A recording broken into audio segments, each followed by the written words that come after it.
राधे राधे, जय श्री कृष्ण। आज तो संकट चतुर्थी की हार्दिक शुभकामना है। तो बोले नमो नारायण। अप्रैल के महीने में पड़ने वाली इस चतुर्थी को विकट संकटी चतुर्थी के नाम से जाना जाता है। माताएं इस दिन संतान की प्राप्ति और संतान की लंबी उम्र के लिए व्रत रखती हैं। विकट संकटी चतुर्थी के दिन भगवान श्री गणेश और चंद्रमा जी का विधि विधान से पूजा किया जाता है।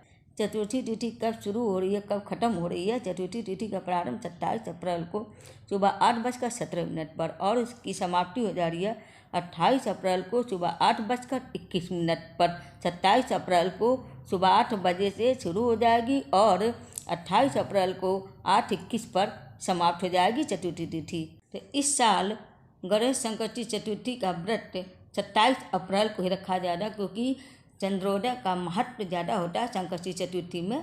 तो इसीलिए 27 अप्रैल दिन शनिवार को ही व्रत रखा जाए। 27 अप्रैल दिन शनिवार के दिन रात 10:23 पर चंद्रोदय का समय है। उस वक्त चांद निकलने के समय पर चंद्र को अर्घ्य देकर दर्शन करके उसके बाद व्रत संपूर्ण माना जाता है। गणेश भगवान जी का मंत्र ओम गंग गणपते नमः या वक्रतुंड महाकाय सूर्यकोटि संप्रभ निर्विघ्नं कुरु मे देव सर्वकारोषि सर्वदा का जाप आप कर सकते हैं। इससे व्यक्ति का भाग्य चमकता है और अनुकूल उनके सिद्ध काम होने लगते हैं।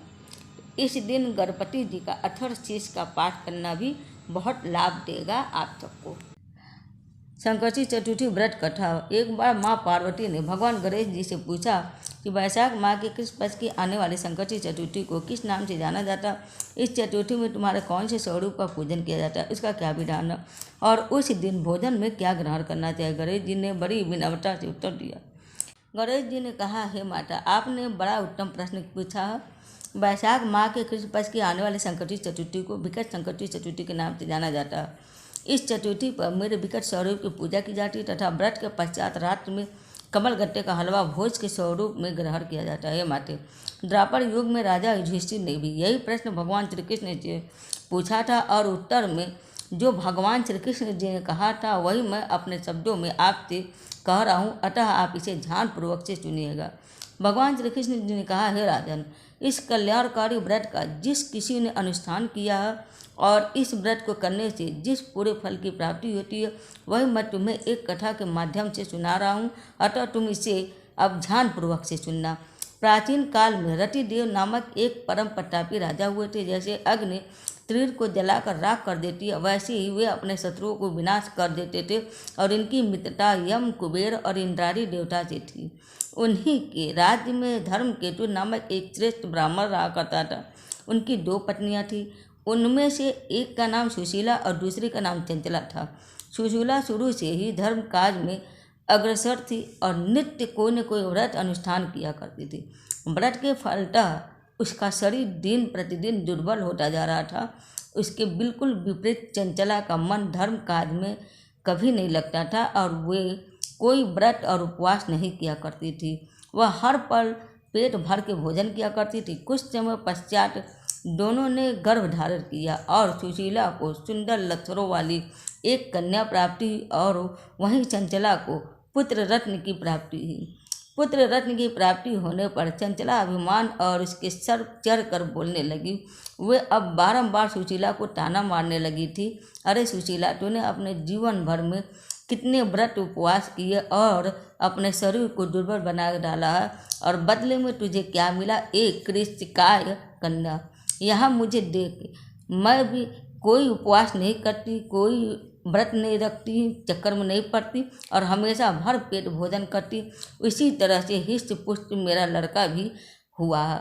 अपनी स्वर के व्यंग बाण सुशीला के हृदय को आहत करने लगी। अब वो परम पतिव्रता स्त्री अब विधिवत गणेश जी के उपवास करने लगी थी। अब सुशीला ने संकट नाशक गणेश जी का व्रत किया। उसकी श्रद्धा और व्रत अनुष्ठान से प्रसन्न होकर गणेश जी ने उसे रात को स्वप्न में आकर दर्शन दिए और श्री गणेश जी ने कहा, हे पुत्री, मैं तुम्हारी निस्वार्थ आराधना से अत्यधिक प्रसन्न हूँ। तुम्हारे व्रत और अनुष्ठान से प्रसन्न होकर मैं तुम्हें वरदान देना चाहता हूँ। तुम्हारी कन्या के मुख से सदैव मोती और मूंगा ही प्रवाहित होगी। हे सुशीले, इससे तू सदैव प्रसन्नचित्त रहेगी। इतना ही नहीं, तुझे वेद शास्त्र वेता एक पुत्र की प्राप्ति भी होगी। इस प्रकार वरदान देकर श्री गणेश जी अंदर ध्यान हो गए और प्रातःकाल होने पर जब सुशीला ने देखा तो वरदान के फल स्वरूप उसकी पुत्री के मुख से मोती और मूंगा झरने लगे। तो कुछ समय पश्चात सुशीला को एक पुत्र की प्राप्ति हुई और उसके कुछ समय पश्चात धर्मकेतु का स्वर्गवास भी हो गया।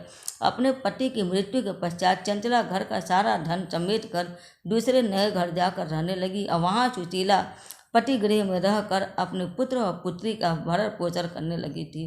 गणेश जी के द्वारा मिले हुए वरदान स्वरूप अपनी पुत्री के मुख से सदा प्रवाहित होते रहते मोती और मूंगा के कारण वे अल्प समय में ही बहुत सारा धन एकत्रित करने में सफल हो गई थी और सुशीला की सुख और समृद्धि को देखकर चंचला दिन प्रतिदिन उस पर ईर्ष्या करने लगी थी।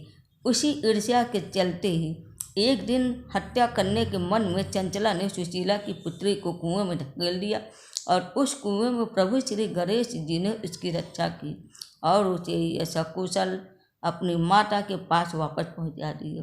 उस बालकी को जीवित देखकर चंचला का मन आश्चर्य से भर गया और वह सोचने लगी कि जिसकी रक्षा स्वयं ईश्वर करते हो उसे कौन मार सकता है भला।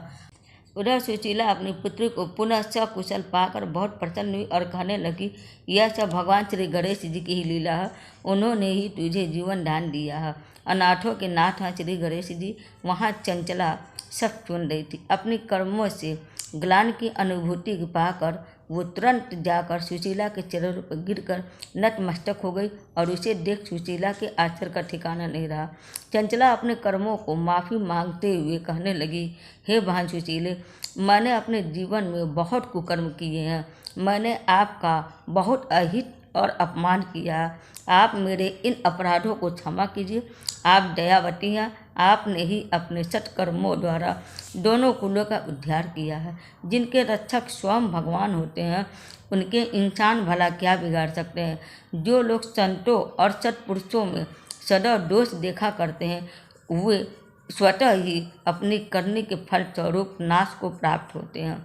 इसके पश्चात चंचला ने भी संकट नाशक कष्ट निवारक पूर्णकारी भगवान श्री गणेश जी का व्रत का अनुष्ठान किया। श्री गणेश जी के व्रत के फल स्वरूप दोनों स्त्रियों में अब परस्पर प्रेम भाव स्थापित हो गया था। जो मनुष्य अपनी पूर्ण श्रद्धा से गणेश जी की पूजा आराधना करते हैं उसके शत्रु भी मित्र में परिवर्तित हो जाते हैं।